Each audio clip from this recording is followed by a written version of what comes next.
நமஸ்காரம். நல்லது நடக்கட்டும், நல்லதே மட்டும் நடக்கட்டும். ராகு கேது பயிற்சியானது சிம்ம ராசிக்கு என்ன செய்யும்?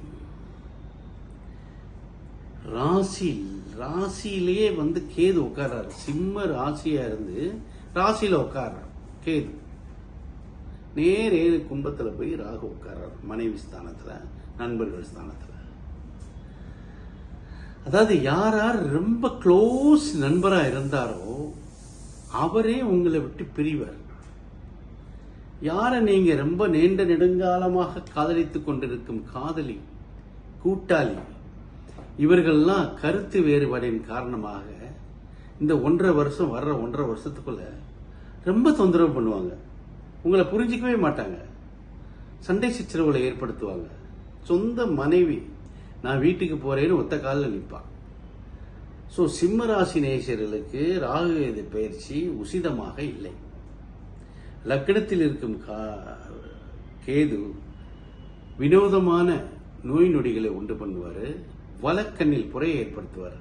சூரியன் இல்லையா, சூரிய வீட்டில் போய் கேது உட்காரும் போது கிரகணம் ஏற்படுகிறது.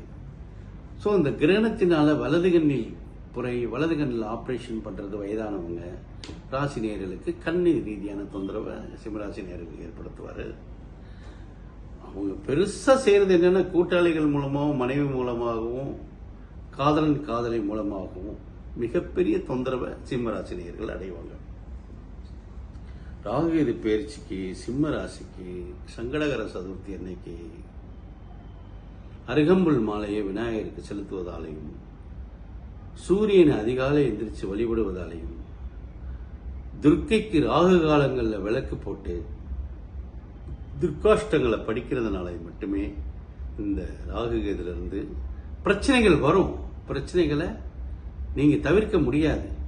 ஆனா அந்த பிரச்சனைகள் இருந்து வெளிக்கொணர இறைவன் ஒன்றே உங்களுக்கு தீர்வா இருப்பார்.